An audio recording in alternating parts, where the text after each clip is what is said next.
সেটা কাকে ভোট দিলেন? সুজাতা মণ্ডলকে। নাকি তখন পাই সুজাতা বেটা তোকে চাই। এটা 4 জুন আমার ঘরের মানুষ আমাকে সাংসদ রূপে পাবে। বাঁকুড়া জেলা তৃণমূলের হার নিয়ে পর্যালোচনা শুরু নিজেদের মধ্যে।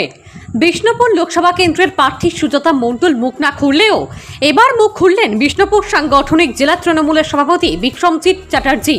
এবারের লোকসভা নির্বাচনে সারা দেশের নজরকাড়া কেন্দ্র হিসাবেই পরিচিত ছিল বাঁকুড়ার বিষ্ণুপুর। দুই প্রাক্তনের লড়াই ঘিরে বারবার সংবাদ শিরোনামে উঠে এসেছে এই কেন্দ্রটি, কিন্তু গত মঙ্গলবার ফল প্রকাশের পর দেখা যায় প্রাক্তন স্ত্রী নিজের নিকটতম প্রতিদ্বন্দ্বী তৃণমূলের সুজাতা মণ্ডলকে ৫,৫৬৭ ভোটে পরাজিত করে শেষ হাসি হেসেছেন বিজেপির প্রার্থী সৌমিত্র খাঁ। কিন্তু এখানেই শেষ নয়, নিজের বুথ ও বিধানসভা এলাকাতেও ভোটের হিসেবে বিজেপির সৌমিত্র খাঁয়ের কাছে অনেকখানি পিছিয়ে আছেন ঘরের মেয়ে সুজাতা। বড়জোড়া হাই স্কুলের ৬৮ নম্বর বুথের ভোটার তৃণমূল প্রার্থী সুজাতা মণ্ডল। ওই বুথে বিজেপি প্রার্থী সৌমিত্র খাঁর প্রাপ্ত ভোট ৫৬৮ ভোট। অন্যদিকে সুজাতা পেয়েছেন ৩৩৬টি ভোট। ফলে এখানে ২৩২ ভোটে পিছিয়ে সুজাতা মণ্ডল। এছাড়াও দলের বিষ্ণুপুর সাংগঠনিক জেলা সভাপতি বিক্রমজিৎ চট্টোপাধ্যায়ের বড়জোড়া নিম্ন বুনিয়াদী বিদ্যালয়ের ৫৭ নম্বর বুথে ২৭০ ভোটে হেরেছেন সুজাতা মণ্ডল। ওই বুথে সৌমিত্র খাঁ পেয়েছেন ৬৩৬টি ভোট।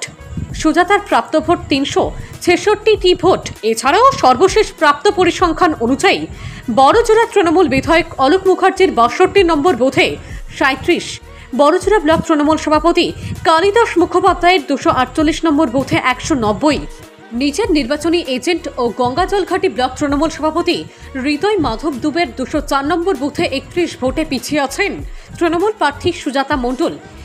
একই সঙ্গে বড়জোড়া বিধানসভা এলাকার পরিসংখ্যান ধরলে বিজেপি প্রার্থী সৌমিত্র খাঁর কাছে ১৪,০৩৮ ভোটে হেরেছেন তৃণমূল প্রার্থী সুজাতা মণ্ডল। গত ২৫শে মে ষষ্ঠ দফায় নির্বাচনের দিন বিকালে সপরিবারের বড়জোড়া হাই স্কুলে নিজের ভোটাধিকার প্রয়োগ করে বাইরে বেরিয়ে এসে সাংবাদিকদের মুখোমুখি হয়ে নিজের জয়ের ব্যাপারে নিজের আত্মবিশ্বাসী বলেই জানিয়েছেন। এবার নিজের বুথেই হেরে যাওয়া নিয়ে তৃণমূল প্রার্থী সুজাতা মণ্ডলের কোনো প্রতিক্রিয়া পাওয়া না গেলেও দলের বিষ্ণুপুর সাংগঠনিক জেলা সভাপতি বিক্রমজিৎ চট্টোপাধ্যায় কি বললেন শুনুন। দেখুন, আমরা 18 আনা পরিশ্রম করেছি।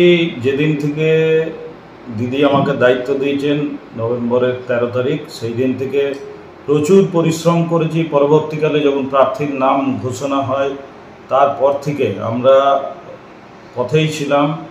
এক দিন সকাল 7টায় বেরিয়ে রাত 11টা, 12টা, 1টা, 1:30, এমনকি একদিন রাত 3:10-এও পৌঁছেছি। পরিশ্রম প্রচুর করেছি। আমরা হেরে যাব এটা ভাবতে পারিনি। আজকে খুবই দুঃখজনক একটা বিষয় এটা হয়ে দাঁড়িয়েছে, খুব খারাপ লাগছে। কিন্তু এটা নিশ্চিত যে আগামী দিনে আমরা ঘুরে দাঁড়াবো, পর্যালোচনা করব, পর্যালোচনা করে দলের সাথে কথা বলি, কলকাতার নেতৃত্বের সাথে কথা বলি, পর্যালোচনা করে নির্যাস বার করব এবং আগামী দিনে জয়ের জন্য যা যা করা এখন থেকে পদক্ষেপ নিতে শুরু করব।